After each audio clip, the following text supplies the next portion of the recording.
Hola, ¿cómo están? Buenas tardes, buenas noches, buenos días, buenas madrugadas, dependiendo de la hora que vean el canal, sintonicen el canal. Les habla el abuelo del blues y aquí estamos de vuelta, después de pues ya varios meses de inactividad. No recuerdo la última vez que estuvimos aquí, pero seguramente fue por allá por diciembre, creo, hablando del un año más del fallecimiento de Lennon.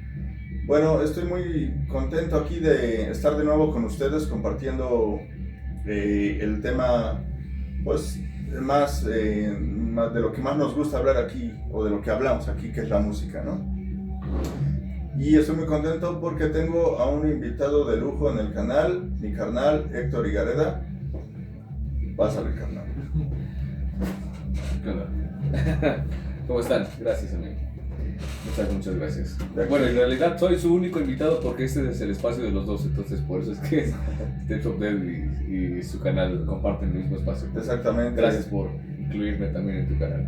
No, gracias a ti, del canal Tapes of Death. Véanlo, chequenlo, muy buen canal. Gracias. Y pues bueno, antes de... Te agradezco por estar aquí y le agradezco a la audiencia por vernos. Antes de empezar, quiero hacer quiero comentarles dos cosas importantes. La primera es que, bueno, como ustedes ya lo sabrán, vamos a opinar sobre este nuevo documental de Iron Maiden, el recién estrenado Burning Ambition. Así que, pues vamos a hacer un poco de spoiler, así que esa es la advertencia, ¿no? Que para estas alturas todo aquel fan de Iron Maiden pues ya debió de haber checado el documental, ¿no? Pero por el que no, pues de todas formas, advertencia de spoiler. Y eso es una. Y la segunda es de que pues vamos a dar nuestras opiniones bastante personales, bastante subjetivas. Y pues es lo que le podemos decir, es nuestra humilde opinión personal, que es tan válida como la de todos ustedes, ¿no? Bueno, carnal, te doy la palabra. ¿Qué te pareció el documental? ¿Cómo podrías describirlo, sinceramente? Bueno, pues primero estaría bien poner como en contexto, primeramente, qué fue el Burning Ambition. Para quien no haya estado enterado, pues Burning Ambition fue un documental que se estrenó el pasado 7 de mayo en los cines a nivel mundial, y que pues este documental no estuvo dirigido por la banda, fue Universal Music, Universal Studios. Universal Studios el que lo dirigió. Y pues el objetivo de este documental era repasar los 50 años de carrera de la banda. Entonces pues ese es el objetivo, repasar cada una de las etapas, rememorar los eventos históricos más importantes del grupo a lo largo de todos los años y décadas. Y pues bueno, ese fue el objetivo de este documental.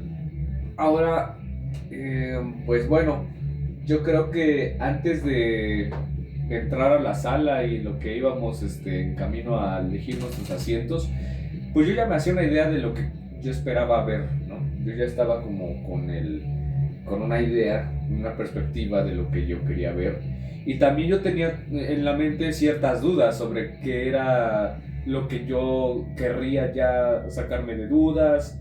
O sea, yo ya empezaba como a hacerme una idea de cómo iba a ser el documental, qué temas iban a tratar y todo eso.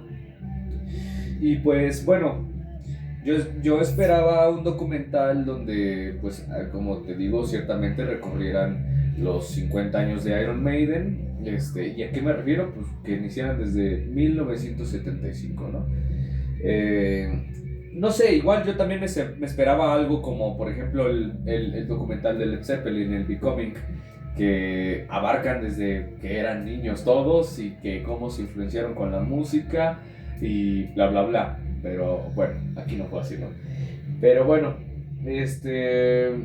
pues sí, yo buscaba como algo así como un viaje íntimo por los pubs londinenses de Inglaterra y de los 70s, mediados de 70s. Algo muy underground. Yo esperaba ver dentro de la mera época del apogeo del punk, no sé. Así yo esperaba ver pues sí, Ese nacimiento, ¿no? ese nacimiento del, por ejemplo, bueno, este es un Iron Maiden del 79 o 78, pero yo esperaba una ambientación así. Pero bueno, poco a poco iremos viendo a lo largo del video qué cosa fue lo que pues vimos al final del día, ¿no? Pero pues bueno, no sé tú qué esperabas, así sin hacer spoiler, ¿tú qué esperabas del documental? Así antes de entrar a la sala, ¿qué idea te imaginabas de lo que se iba a tratar el documental? Pues la verdad, para mí, la impresión definitiva que me deja este documental es de que, pues me queda a deber. No, pero ¿tú qué esperabas? O sea, ¿tú qué esperabas? Antes de entrar a la sala, ¿tú qué qué expectativas tenías del documental? Pues la verdad, o sea, por eso, porque yo no dije qué opino del documental. Claro. Yo nada más te dije qué expectativas yo tuve, pero ahora sí que antes de entrar en materia bien, ¿qué esperábamos nosotros del documental? ¿Qué nos imaginábamos que íbamos a ver? Pues la verdad yo me lo imaginé mucho más completo, mejor, no sé, con tanta bulla que se hizo, con tanta expectativa que generó, con tanta, pues por así decirlo, tanto marketing, ¿no? Tanta difusión que se le dio. Yo esperaba ver algo pues, fuera de serie, ¿no? Algo que realmente me impactara, algo que realmente me dejara boquiabierto y sobre todo pues feliz, ¿no? Y con esa sensación de haber visto todo, ¿no? La verdad. Ok. Sí, pues yo igual tenía en la mente como ver algún documental tipo los de VH1, Behind the Music, como un documental así muy detallado de las cosas. Pero bueno, antes de entrar bien en materia, pues era importante mencionar qué expectativa teníamos. Y pues sí, como dices, toda la bulla que se hizo del documental y todo eso me hacía a mí ver o tener el entendido de que era un documental que, como digo, iba a ser muy completo. Pues no son 10 años de carrera ni 20, son 50 años de historia, ¿no? Lo cual a mí me daba la expectativa de que iba a ser como el documental de las 9 vidas de Ozzy Osbourne, de que fue un documental, por ejemplo, que narró desde que Ozzy era un crío hasta el día que sacó este álbum Ordinary Man, y pues recorrió durante, no sé, casi 50 años, ¿no? Recorrió toda la carrera. Entonces yo me imaginaba que iba a ser igual un documental completo, a lo mejor no dirigido por Steve Harris. Yo dije, bueno, no, yo no me tendría que preocupar porque no estuviera dirigido por Steve Harris. Dije yo, no me tengo que preocupar por ese hecho, a lo mejor entregan una calidad igual o superior, espero yo. Entonces, pues eso yo esperaba, ¿no?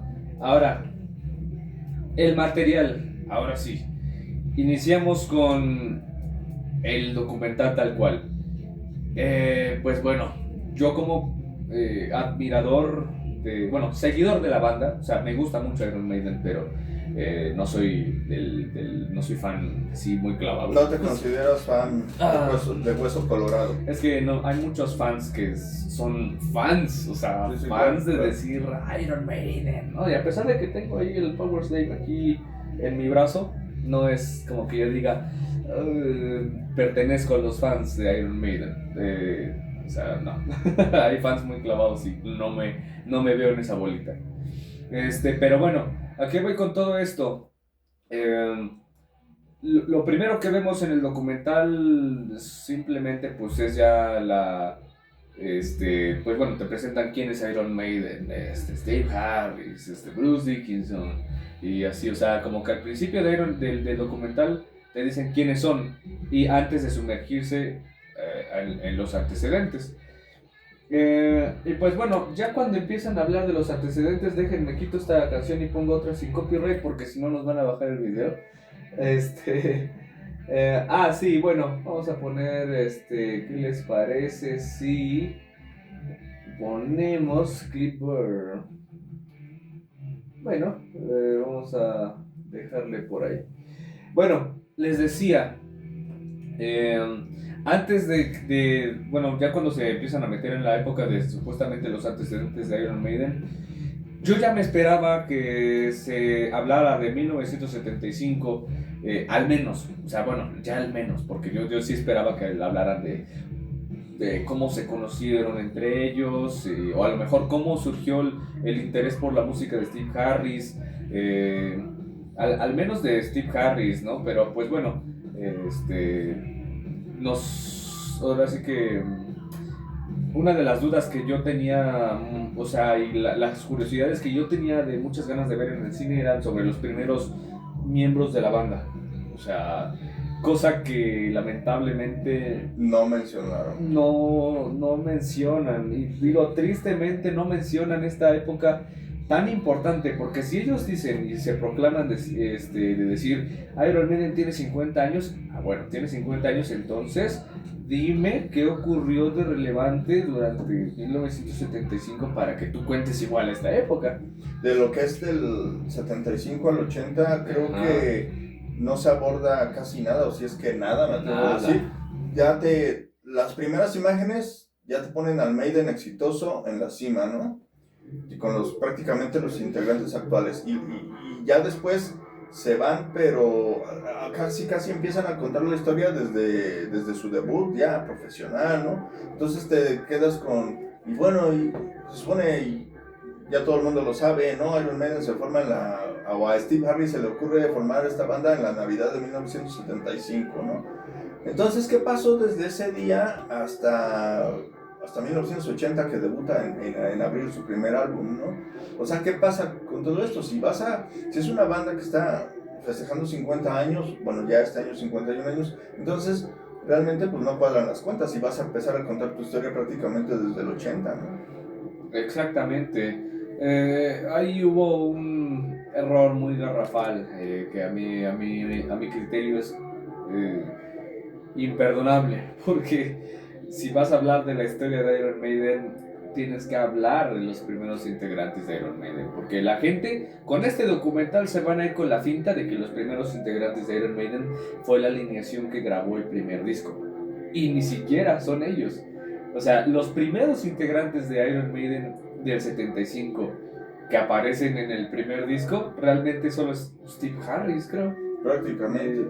Sí, realmente es el único, por ser obvio, miembro fundador, pero realmente pues te quedas así. ¿Y qué pasó? Digo, la lista es larga, la verdad. Si nos vamos a analizar toda la gente que pasó por la banda del 75 hasta su debut en el 80, la lista es larga, sí, claro. Muy larga. Y pues muchos podrán decir, ay, pues para eso están los documentales aparte que hicieron el Early Days, por ejemplo, que te narra desde sus inicios, los cimientos, cómo fue. Ok, sí, tienes razón. Podría decirse de manera general que les faltó o omitieron muchas cosas. También lo mismo habrá sus defensores que dirán, pues para eso tienen los documentales. Ok, Iron Maiden de manera oficial ha sacado el Early Days, ha sacado en el disco que trae la gira del Power Story, ¿cómo se llama? Life After Death. Life After Death, también lo que ocurría en la historia de la banda en esos años. También cuando salió el Made in England, también ya con la continuación de la historia, incluso en el Rock in Rio y en otros lanzamientos que han lanzado ellos de manera oficial, vienen los documentales. Muchos pueden decir, pues por eso tienen esos documentales que te narran a detalle. Pero bueno, entonces estamos hablando que si estás promocionando una película que va a narrar toda tu historia, no puedes omitir esos detalles, aunque sea de manera general, tienes que mencionarlos. Y aquí no se mencionó a nadie, nombres como Dennis Wilcock, nombres como Paul Day, que fue su primer vocalista, ni siquiera se mencionó. O sea, es como dices, es un error garrafal e imperdonable esos detalles tan importantes, porque como sea fue tu primera encarnación. Y Wilcock, pues a lo que yo he entendido de la historia de la banda, pues fue un vocalista que pues le dio en su momento proyección escénica al proyecto, ¿no? En pubs, en pequeños barcitos de mala muerte, pero yo siento que en su momento pues fue un aporte, ¿no? Exactamente, sí, ¿no? Y aparte, creo que una de las dudas, bueno, más bien, una de las impresiones que también se va a llevar la gente que a lo mejor no ha visto esos documentales que mencionas y que va a ver este documental, creo que una de las impresiones que se va a llevar es el malentendido de que a lo mejor Adrian Smith está en el primer disco. Y No lo a aclaran, Adrian nunca lo Smith aclaran. nunca aclararon que él apareció hasta el Killers. Que yo recuerde, ¿no? Tienes razón, o sea, Y no me acuerdo si mencionaron así explícitamente. Dennis Stratton fue el guitarrista que junto con Dave Murray completaron la alineación de guitarristas que grabaron el primer disco oficial de Iron Maiden. Yo no recuerdo que hayan dicho acerca de Dennis Stratton, o a lo mejor sí, pero es lo mismo. Como fue una pasadita nomás, no, o sea, pasó desapercibido. Y por si fuera poco, tampoco vemos cómo es que él también se retira de la banda y ahora sí llega Aaron Smith. O sea, hubo por ahí una falta de información y no sé debido a qué, pero que no se nos revela. no profundizaron en detalles importantes. No se profundiza cómo es que Dennis Stratton llega a Iron Maiden y graba el primer disco junto con ellos. ¿Y cómo es que se va? Y cómo es que ya da las gracias. Y lo mismo ocurre con el bataco Clipboard. Él lo mismo. Él no solo estuvo en el debut, o sea, estuvo en Killers y en The Number of the Beast. No grabó ni uno ni dos discos, grabó tres discos y de los mejores discos de la banda. De los mejores discos. Y exacto, esa fue una de las cosas que la verdad a mí no me agradó nada. Que a Clipboard, o como se pronuncia Clipboard, no se le haya dado esa mención honorífica de a él lo conocimos por esto y ahora sí que una vez lanzado el The Number of the Beast, él, le dimos las gracias por esto. Como que también su salida fue muy fugaz, así como que abordaron el tema de una forma muy irrelevante, como diciendo, sí, él solamente se fue. Se fue. Y luego vino Nico McBrain, como que, pero con mucha, como que le aventaron muchas flores en ese momento a Nico McBrain. Y digo, no me malinterpreten, es un muy buen baterista Nico McBrain y lo demostró con álbumes como Peace of Mind. A lo largo de 40 y tantos años de estar al frente de la batería. Así es. Entonces, pero no mencionan cómo es que las baquetas pasan a Nico McBrain. ¿Cómo es ese proceso? No, simplemente Nico McBrain llegó y él fue el indicado. Y es que, a ver, y el chaval que estaba antes que él, ¿por qué se fue? Si ya habían lanzado 3 discos, el último que ya había sido con Bruce Dickinson, fue un pinche éxito mundial. ¿Qué pasó?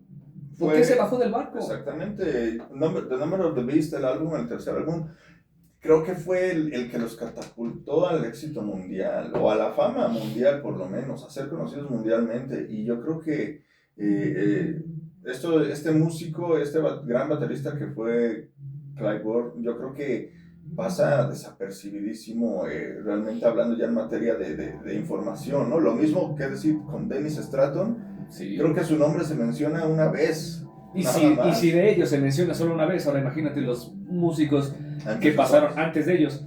Solo se ponen sus nombres al final, de artistas que formaron Iron Maiden al principio, al final de los créditos. Sí, prácticamente en los créditos. Pero dices, cabrón, ¿y ellos quiénes fueron? ¿Y ellos a qué hora nos los presentaron en la historia? La verdad es de que para mí en lo personal dejó mucho que desear el documental. Más bien, perdónenme, no son palabras en mala onda, pero a mí me da la impresión que fue el documental de Bruce Dickinson y un poco de Iron Maiden. Se le dio mucha, como dicen los argentinos, mucha bola a Dickinson, demasiada, o sea, fue realmente el protagonista y el antagonista fue Steve Harris, ¿no? O sea, el bueno y el malo tenían casi que ponerlos.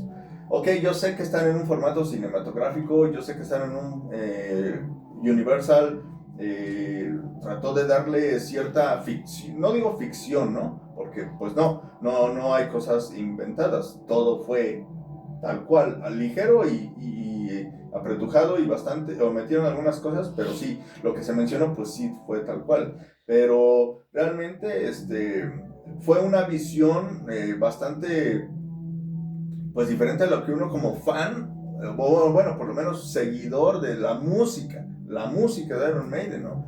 O sea, realmente yo sigo sin entender, no logré entender a qué visión se basaron, en qué criterios se basaron, cuál fue el punto de vista realmente, porque se supone que fue por los fans o para los fans, pero realmente no puedo o no logré llegar a entender cuál fue el enfoque, pues, o sea, realmente no, porque te ponen por los fans y de los fans, o supuestamente iba a ser la premisa. Tienes a personalidades, tienes hablando Lars Ulrich, Tom Morello, que estos dos señores ya los veo hasta en la sopa. Todo lo que se refiere a heavy metal o a metal siempre están ahí. Faltó el Scott Ian de Anthrax. Estuvo también estos señores tienen que estar en la sopa, ya los veo hasta en la sopa. El Gene Simmons. Gene Simmons quizá me sorprendió un poco. Sí, no sé cuánto le hayan pagado a este señor por hablar cosas buenas de Maiden, porque con este señor pues todo es business, ¿no? Todo es business. No, y aparte súper polémico. Exactamente. O sea, realmente no me imagino cuánto le han de haber pagado, o lo agarraron bastante de buenas al señor, no sé. Y bueno, Javier Bardem, este actor que realmente, pues más me parece que fue su documental también, ¿no? Cómo lo afectó Maiden en él lo aparece musical, más ¿no? veces que Dave Murray. Exactamente, este señor habla más veces. Lo hubieran puesto pues ya de narrador, ¿no? Porque es otro punto que comentábamos, que le faltó un narrador al film, ¿no? Pues sí, o sea, uno de los puntos que a lo mejor pudieron haberle agregado sería un narrador, porque la verdad es que Steve Harris cuando habla, no sé, como que siento que está hablando muy a la fuerza, o sea, siento muy forzada su voz, como si estuviera incómodo, y bueno, no es para menos, él está boicoteando totalmente el documental. Sí, realmente sabemos que está en contra, ¿no? Y pues el hecho de que yo escuche a Steve Harris pedir incómodo no es sorpresa, o sea, es sorpresa para nadie. Pero bueno, creo que uno de los puntos que se rescatan del documental, o al menos que a mí me parecieron muy buenos, fue que hayan puesto grabaciones con Paul Di'Anno, al menos grabaciones de voz con Paul Di'Anno, donde dice así de que sí, pues, por mis excesos, la neta, me tuve que salir por mis excesos, lo regué, bla, bla, bla. Y eso estuvo chido, o sea, el hecho de que hayan al menos puesto la voz de Paul Di'Anno a mí se me hizo bastante cool. No sé de qué año haya sido. LA Woman, disculpen, no tiene nada que ver. Entonces, eso se me hizo, pues, bien. Entonces, dentro de los, o sea, de los archivos como utilizados para la elaboración de este documental, creo que esa es una de las cosas que yo rescataría, la voz de Paul Di'Anno. Y a lo mejor alguna que otra presentación con la imagen remasterizada de algunos conciertos de Iron Maiden, pero pues hasta ahí yo creo que es del material que podría rescatar, porque ni las animaciones, créanme que las animaciones que aparecían prometían para más, pero siento que le dieron mucho igual, ¿no? Siento que ocupan mucho espacio que podrían aprovechar para otras cosas, entonces se me hacían como de repente muy innecesarias. Exacto. Entonces, no sé, sentí que... Entonces, hasta ahorita el resumen va que la primera época del 75 al 80 fue súper abordada de forma apresurada, así de forma... Casi nula, ¿no? Casi nula. Y te digo, salida de Cliff Burr totalmente olvidable la salida de Cliff Burr. La salida de Stratton igual. También la salida de Stratton, también olvidable.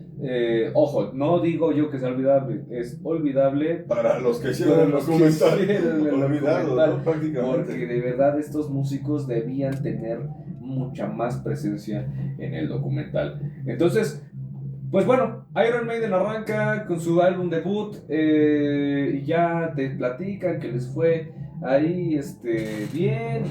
De hecho, no sé si mencionan que la salida del Killers, creo que hablan sobre el álbum debut, hablan un poco sobre cómo fue Paul Di'Anno en esta época y por qué se salió, y de repente ya empiezan a hablar de Bruce Dickinson y de qué banda venía él. Y muchos antecedentes, muchos detalles de Dickinson que realmente no se le dio a ningún otro miembro. Sí. Pero bueno, uno de los aspectos que igual era lo que comentábamos, que la verdad sí estuvo bien que lo haya dicho Bruce Dickinson, fue la forma en la que el representante, el manager, habló con él cuando lo conoció. Cuando quería traer a la banda, ¿no? Lo trajo a la banda, con la línea de la sustancia, el polvo, la caspa del diablo. Ajá. Y Bruce Dickinson, como la persona sana que es, no le hizo en ningún momento a la shit.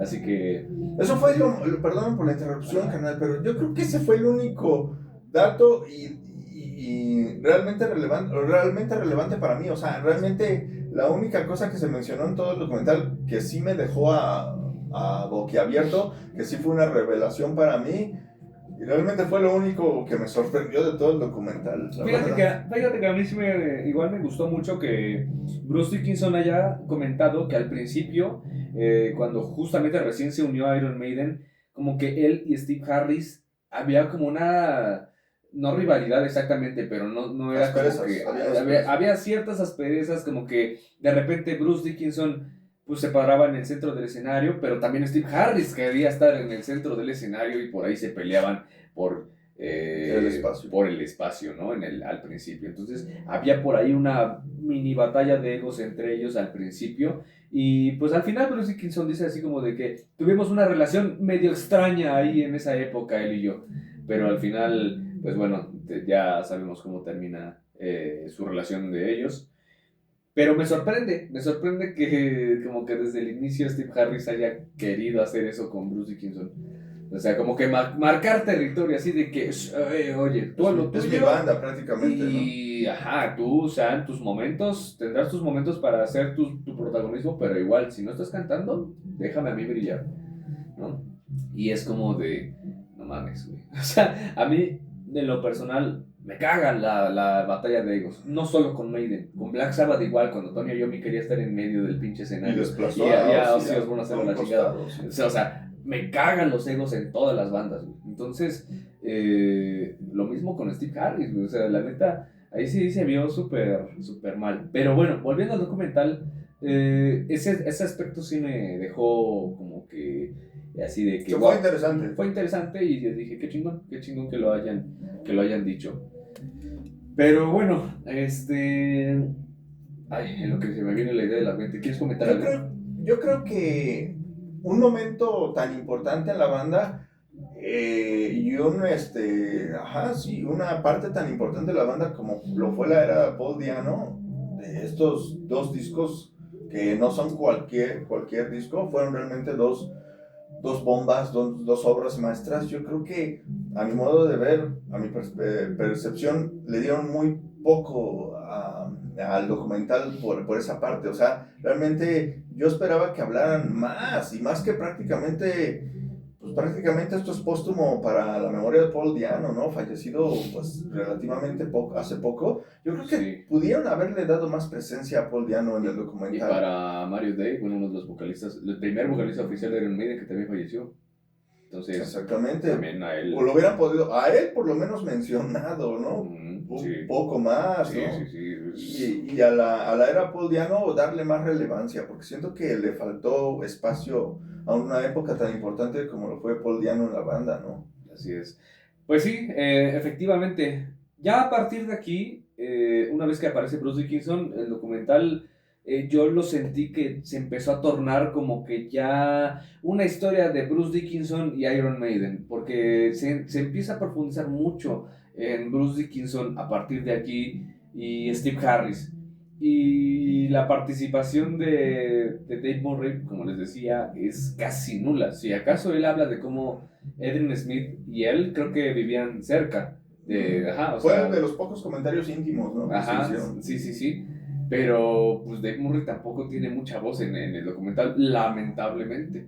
Lo mismo con Adrian Smith y las guitarras de Maiden, como lo único bueno y rescatable que dijo, de las pocas cosas buenas y rescatables que dijeron los invitados como Gene Simmons, que sí, que las guitarras de Maiden son también las que le dieron una identidad a la banda, ¿no? Sí, o sea, una identidad musical bastante única en ese entonces, ¿no? Sí, hablando de identidad, también siento que una de las cosas que se le dio muy mucho peso en exceso, que yo siento que estuvo muy por demás, fue cuando empezaron a decir de que no, es que como ellos crearon a Eddie, esta fue su identidad visual ante el mundo, la mascota de Iron Maiden, pero ok, está bien mencionarlo, pero siento que abarcaron un tiempo increíble para, o sea, mucho tiempo para decir lo mismo. Y sumado a que luego pone la animación esta de un Eddie caminando en un bar y que asesina a unos güeyes. O sea, como que siento que esa parte también fue algo súper innecesario y la neta no me agradó tanto. A nivel personal no me agradó mucho. Pero... A mí lo único que me gustó de la historia de Eddie, o de la mini historia de Eddie, fue que cómo nació y exacto, cómo nació, cuáles fueron los primeros bocetos, en qué se basaron realmente con este animal. Derek Riggs ni siquiera lo pasan, creo que pasaron una imagen de él nada más.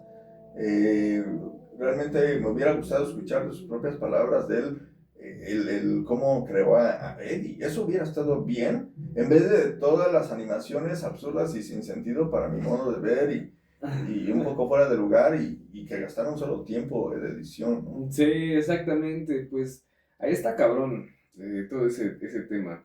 Ahora, pues sí, lo que sí es que abordan los temas de la gira como por Polonia y eso y todo eso. Fue interesante, ¿no? O sea, Iron Maiden de las primeras bandas que pisaba esos países bastante, exactamente, reprimidos por el gobierno y todo lo que pasaba, la Guerra Fría y todo ese rollo.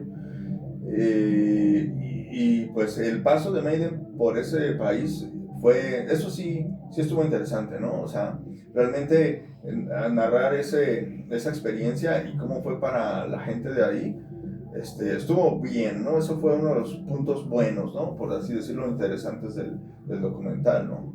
Exactamente.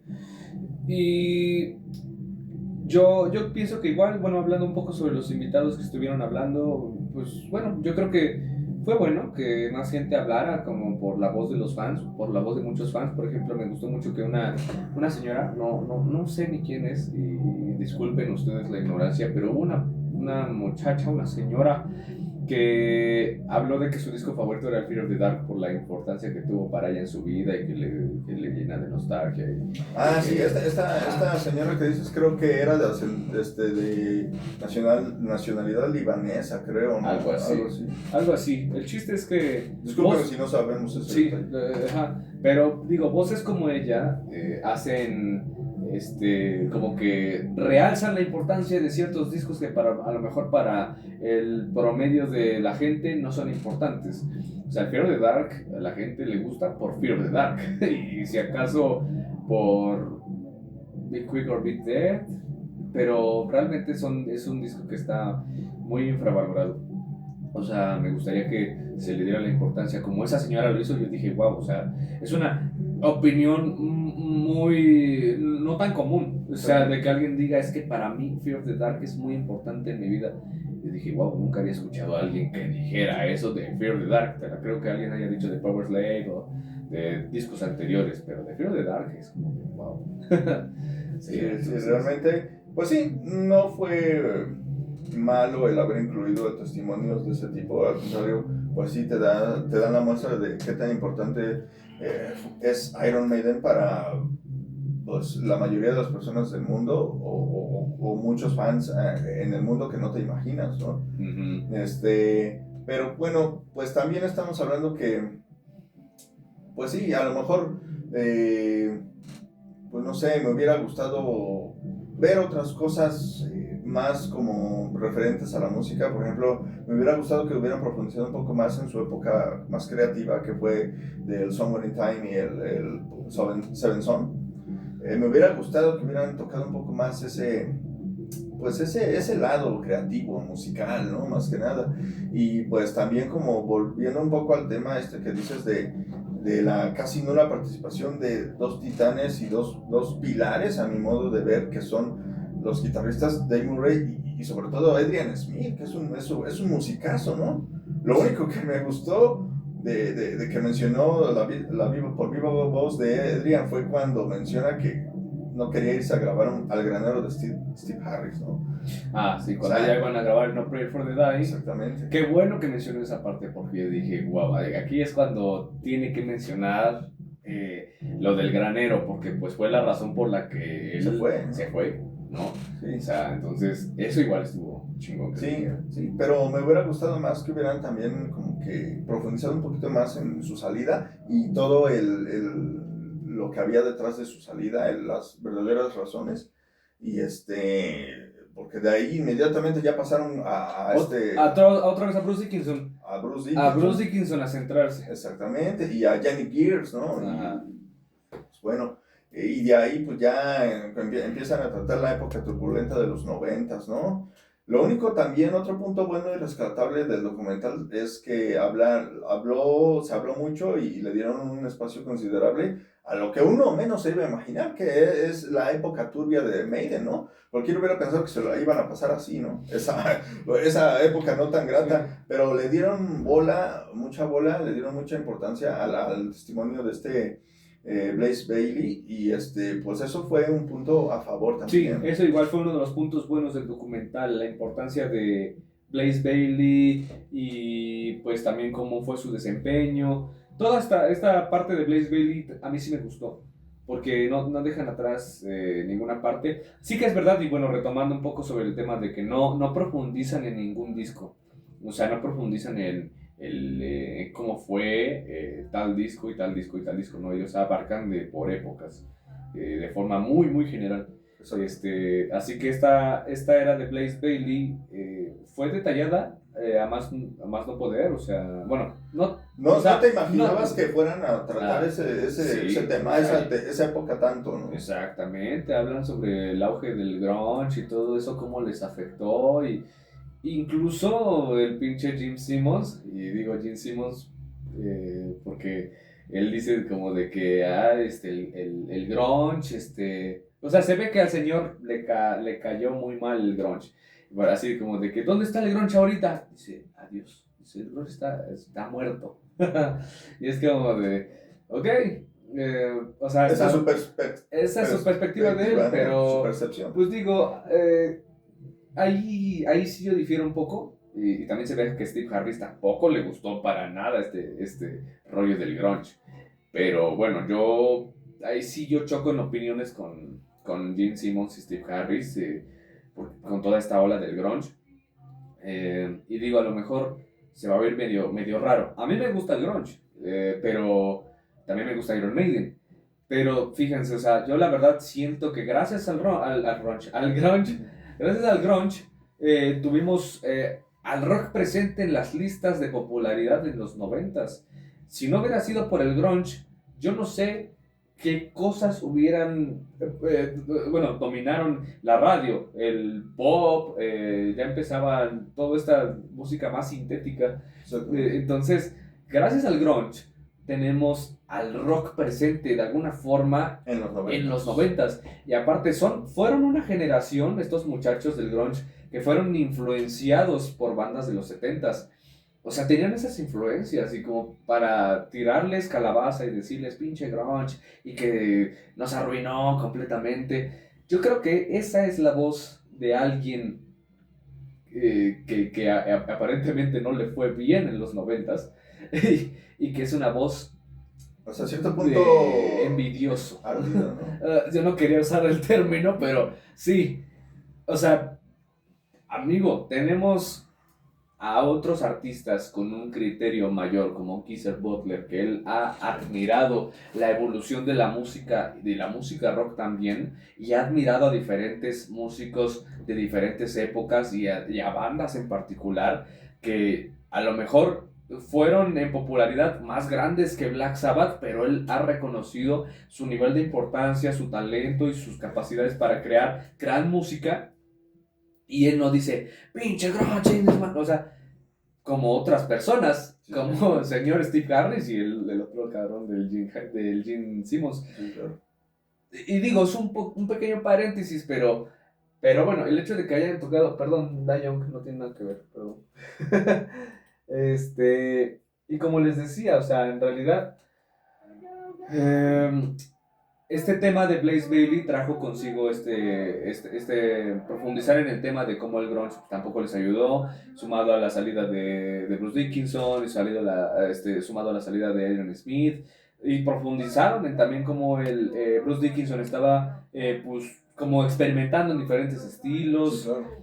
Ajá, entonces pues bueno, me gustó mucho que hayan profundizado en eso, pero bueno, yo ahí como que tuve un pequeño debate en mi cabeza cuando vi esas escenas del grunge y la chingada. Yo dije así como de, bueno, yo estoy un poco en contra, no estoy tan de acuerdo contigo, Steve Harris, pero lo respeto, es tu opinión. O sea, lo que digo, oye, al grunge tendrían que verlo como un aliado, ¿no? Pero bueno, ya después entran en temas del regreso de Bruce Dickinson. Perdón, acá el señor se está hidratando sus 2 litros de agua. Sí, pues yo creo que ya se fue un poquito como que más acelerado ahí a partir de la nueva vuelta de Dickinson y Smith. Así es, y también yo creo que debieron de haber tocado un poquito más pues esa parte, ¿no? Porque sí, claro. no fue fácil el regreso bueno, no fue fácil convencer a Harris, ¿no? Por lo que se sabe, ¿no?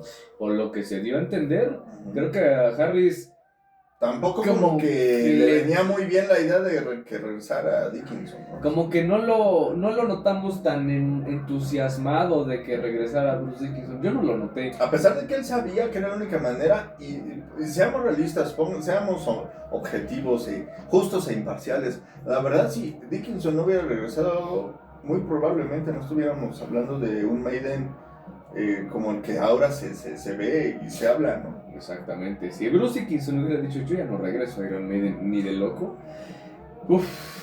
así como iba Iron Maiden de poner un álbum aquí y lanzan el Virtual 11 y se va un poco más así, en esa dirección Iron Maiden estaba destinado a repetir lo mismo y hundirse un poco más. Si no cambiaba la fórmula inmediatamente, Iron Maiden estaría cavando su propia tumba.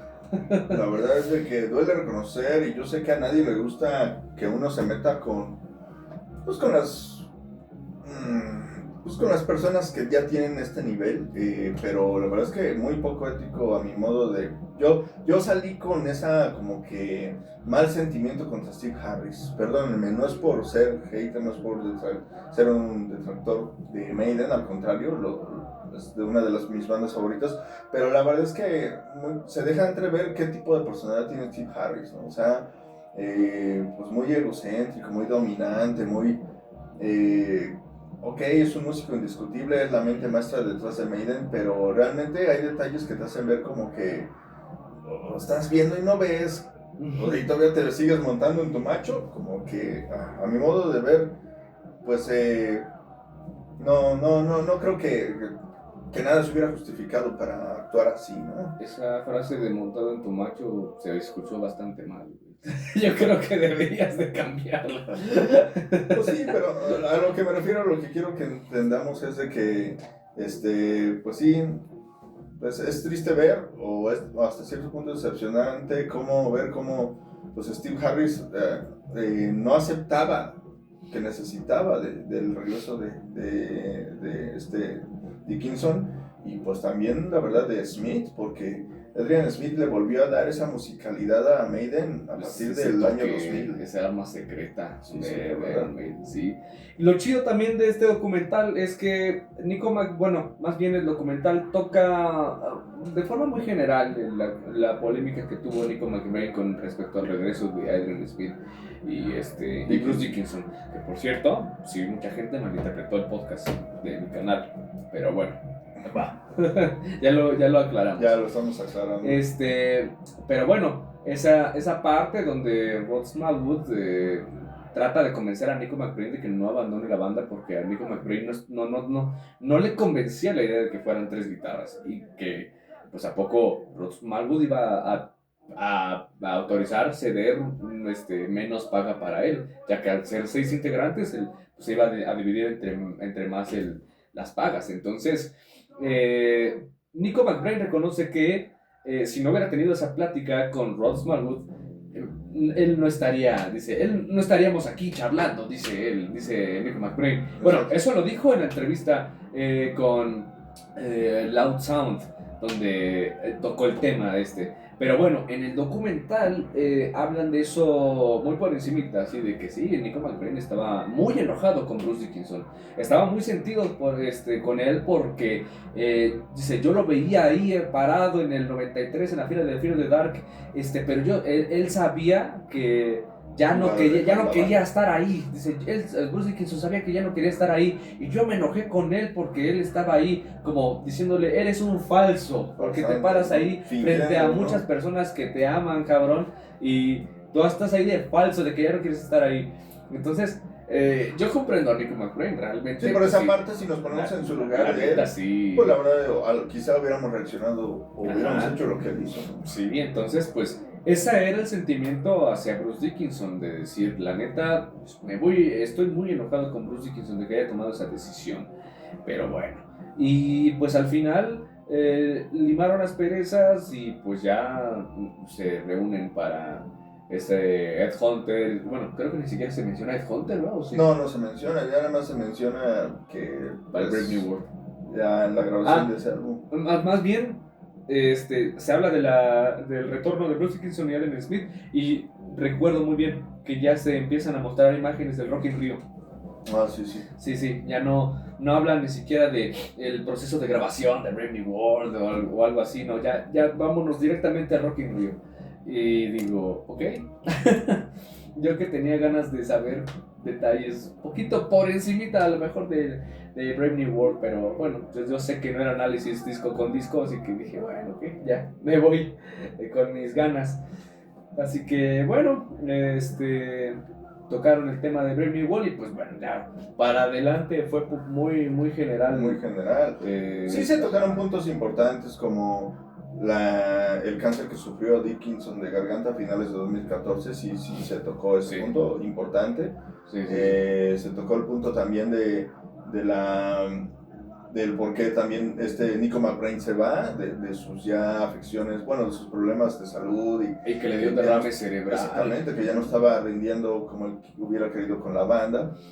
Y pues sí, fue honesto del señor y fue bastante aplaudible y admirable lo que hizo, no ceder como un caballero las baquetas a alguien, como él mismo lo dice, a alguien más joven y con más energía, ¿no? Claro. Esos son puntos buenos, son puntos a rescatar que sí dices, pues sí, dijeron las cosas importantes dentro de lo que estaba pasando en la banda en aquellos años, ¿no? En esos momentos, ¿no? La verdad es que sí hay puntos rescatables. Pero yo sigo con lo mismo. Yo la verdad hubiera querido más participación de Adrian Smith y de Dave Murray, ¿no? La verdad, hubiera querido yo que realmente hubieran estado más presentes porque pues, son la parte hasta musical de la banda. Porque también por la trayectoria que él estuvo desde el 90 hasta... Ya son 35, más de 35 años. Él tiene una voz también muy, muy fuerte dentro de Iron Maiden. Entonces también me hubiera gustado que hubiera habido escenas completamente así narradas por Dave Murray o por Janny Kears o por Adrian Smith, que no solo fuera Steve Harris con su voz como que un poquito forzada, como les digo, no sé, algo me dice la voz de Steve Harris, o a lo mejor es por lo mismo de que dice que son tímidos, no sé. Es que mira, realmente, pues sí, como dices, también lo que nunca me bancó, lo que nunca me terminó de convencer, ¿por qué no hacerles entrevistas actuales? ¿Por qué si ellos iban a ir narrando su historia, por qué no ponerlos en cámara? Sí, o sea, sí, nunca los vimos. Sí, realmente esa parte también como que... voz de Adrian Smith, voz de Bruce Dickinson, voz de... Ok, bueno, muy bien, pero pues hubiera sido mejor a mi modo de ver que los hubieran mostrado, ¿no? Sí, pues sí, bueno, ese detalle hubiera dado un plus todavía, pero pues sí, faltó más participación ecuánime por parte de los demás integrantes. Sí, hubiera sido algo más equilibrado, ¿no? Si Murray hubiera hablado más, si Adrian Smith hubiera hablado más, hubiera opinado más, y Janny Kears, pues como dices también, pues tenía derecho a dar más contribución, ¿no? Claro, sí, y también me hubiera gustado, así como tú dices, que hubiera estado equilibrado, sobre todo el parteaguas, que toda la época del 80 al 2000, que hubiera sido equilibrada junto con la época del 2000 para adelante. O sea, como que siento que en el 2000 para adelante se pasa muy por encimita, ¿no? O sea, de hecho casi nada. Como tú dices, se trata el tema del cáncer de Bruce Dickinson, el tema del Nico McBrain y el tema de que Bruce Dickinson se vuelve piloto del avión del Flight 66. Pero bueno, pues eso yo creo que lo hubieran podido meter. Para eso está el Flight 66. Para más detalles está el Flight 66, ¿no? Pero como dices, se enfocaron más en Bruce Dickinson.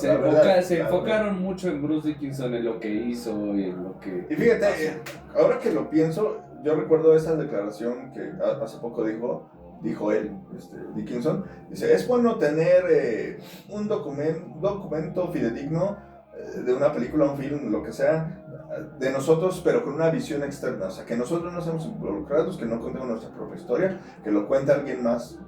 Ok, es bueno, sí tiene razón en esa parte. Qué bueno que vino alguien y dijo, yo voy a contar su historia, a mi modo de ver, a lo que yo percibo, no sé, los criterios que haya tomado el director, ¿no? Pero de eso dice Dickinson porque él fue el más beneficiado. Realmente él fue la estrella que figuró, el que más habló, al que más se centraron.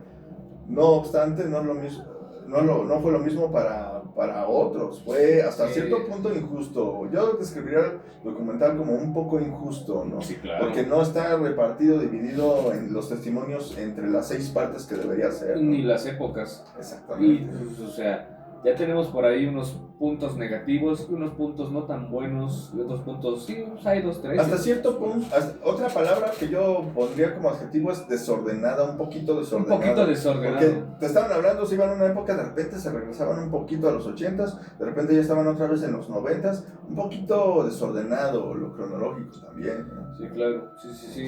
Pues sí, a mí me hubiera gustado también dar un poquito en detalles sobre el Dance of Death, Amarrero of Flag and Death, el Find the Front, el Book of Souls, o sea, a mí me hubiera gustado entrar un poquito en detalles de esas épocas, porque del Dance of Death, ¿qué se sabe de esa época?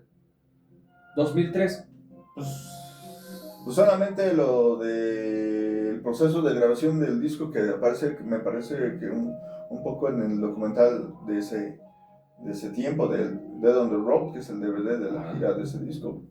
Pero realmente, como tú dices, esos discos de la primera época de los 2000, que esa etapa, esa década de los 2000, la primera década de los 2000, pues fue muy fructífera para el Iron Maiden porque se estaba llenando de su base de fans, ya era más joven, más joven. Justo. A partir del regreso de Dickinson y Smith, sus fans ya eran más jóvenes, se iba hablando más de la banda, iba creciendo como fandom. Creciendo.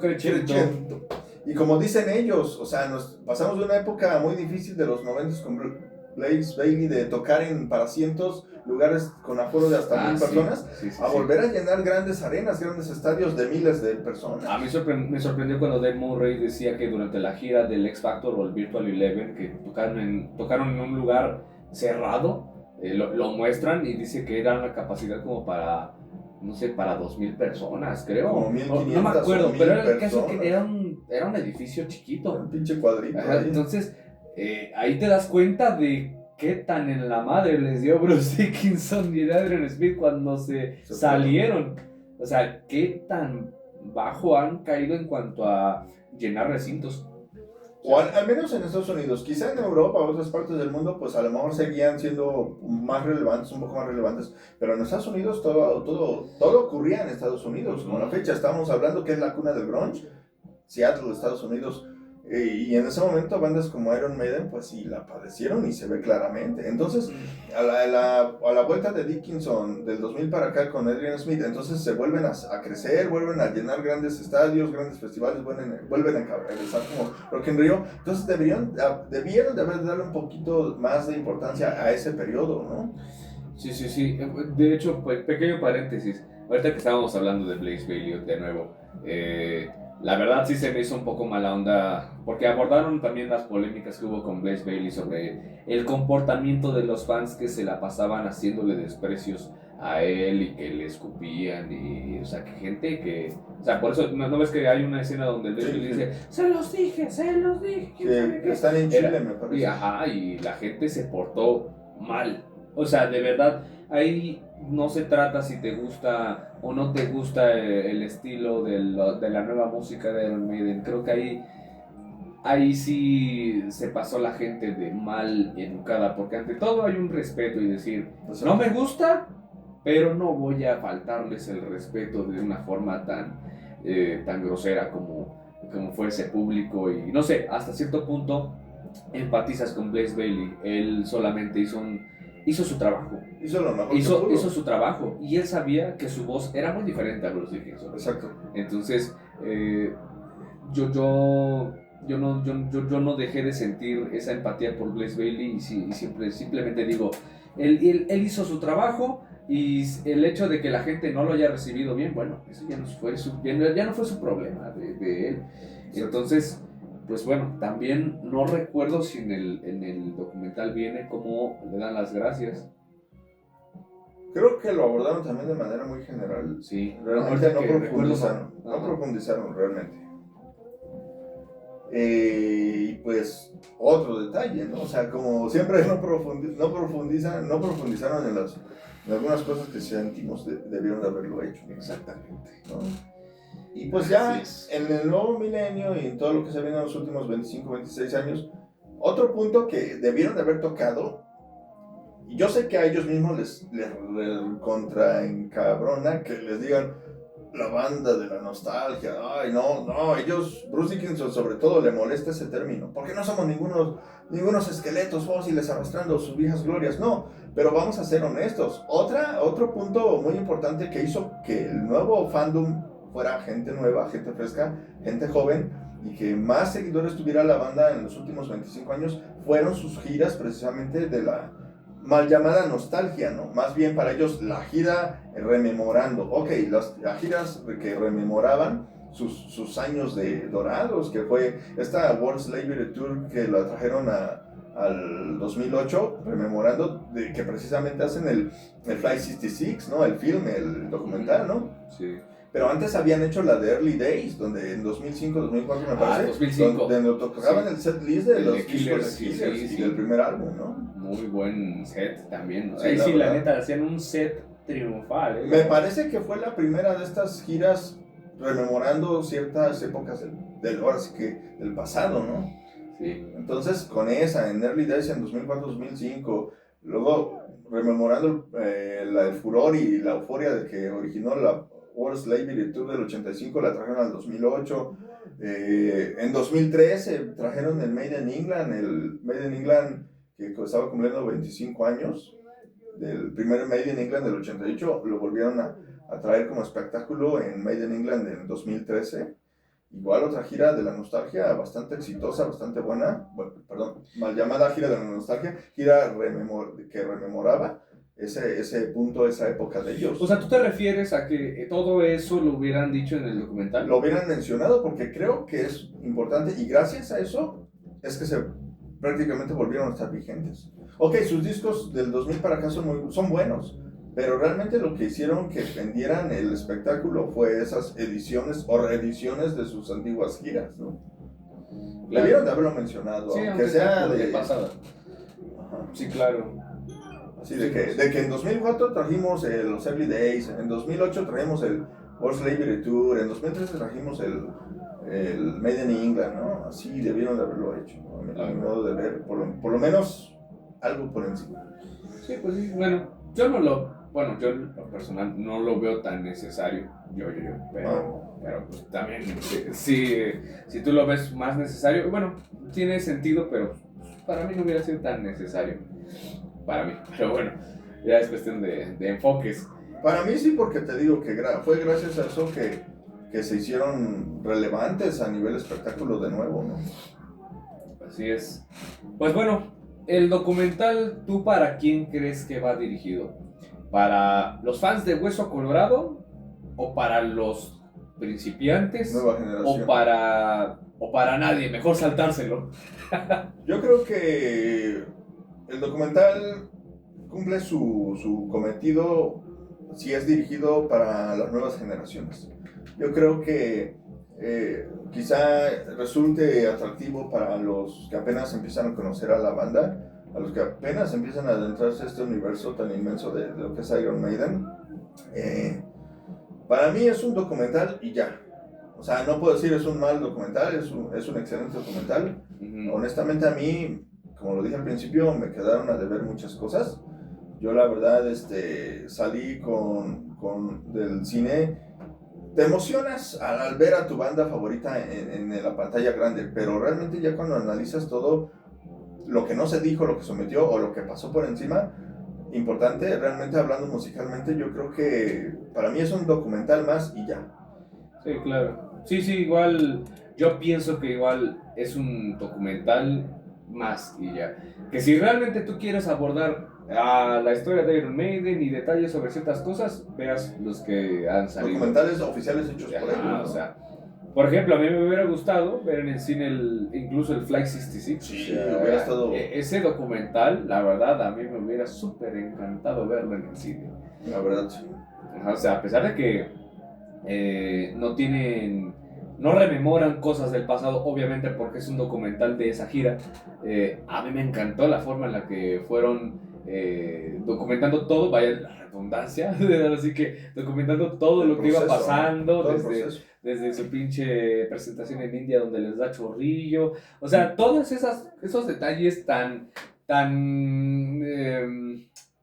no sé cómo decirlo, pero todas esas cosas a mí me hubieran encantado verlos. Pero bueno, ese es un documental yo creo que un poco para los principiantes, para la gente que apenas va induciéndose para la banda y que si quieren realmente ya conocer a la banda tal cual, pues ahora sí, métanse en documentales, ahora sí que los Early Days, para que conozcan realmente quiénes dieron ahora sí que los primeros shows de Iron Maiden y que gracias a ellos se definió lo que fue el primer álbum de Iron Maiden. O sea, yo creo que sin las primeras personas que pasaron por Iron Maiden, sin ese grupo de gente, pues yo creo que el sonido de Iron Maiden hubiera sido otro. O sea, yo creo que cada quien aportó un granito de arena en el estilo de Iron Maiden, hasta buscar su sonido o identidad. Muchos dicen, Steve Harris siempre fue un visionario, siempre estuvo enfocado, siempre tuvo en la mente, quizás sí, ¿no? Pero realmente todo fue prueba y error. Sí, o sea, gracias a esos, por así llamarlos, tropezones o malas decisiones de esta temporada primeriza del 75 al 80, gracias a ello te lleva a lo que mejor iba conveniendo y gracias a ello tuviste la alineación del debut y de ahí para adelante, ¿no? Así o sea, realmente hay también por ahí una cuestión que dice, no, es que por eso Steve Harris no fue a la premiere de ese documental Burning Ambition, por eso Steve Harris está boicoteando bajita la mano del documental. Pues bueno, a mi modo de ver está mal, el criterio está mal. Ok, si tú no querías que saliera, no aceptas y ya. Si tú no querías que te estuviera contando mal tu historia o se estuviera contando a medias, no aceptas y ya. Ok, y entonces, o algo mejor, me hacen la oferta, viene Universal, hubiera venido Warner Bros, hubiera venido quien sea, pues me involucro más, ¿no? O sea, ok, vamos a hacerla los dos. Tu director y yo como cabeza de la banda, voy a checarte tu guión, lo que no me gusta o lo que yo crea que no es necesario o lo que yo crea que debes de abordar más, pues me involucro más, le doy un visto bueno al final, en vez de ponerme reacio y decir boicotear bajita la mano, ¿no?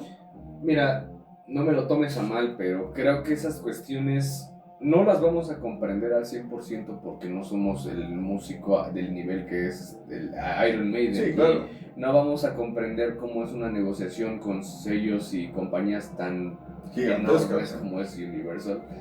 Creo que para nosotros sería muy fácil decir, pues lo hubiera dirigido él con el director y así, pero no sabemos qué hubo detrás, si hubo fines económicos y ahora sí que a él le dijeron no.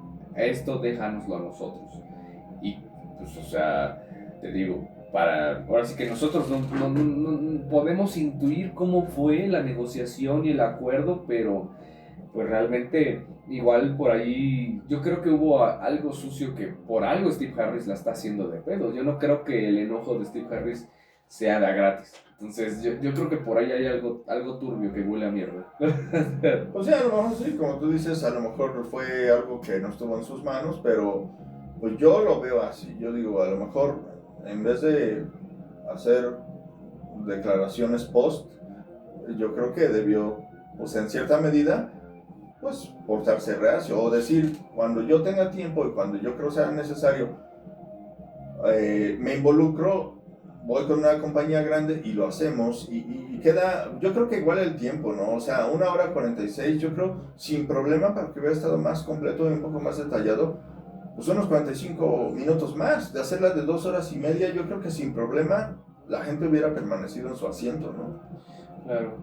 Yo creo que en esa cuestión también, sí les falló, ¿no? Hubieran complementado más y de mejor manera, se hubieran dado un poco de más tiempo, ¿no? En efecto, sí, pues la duración yo también me hubiera gustado que durara un poquito más, ya que estábamos en el cine, pues a ver, cuéntame todo.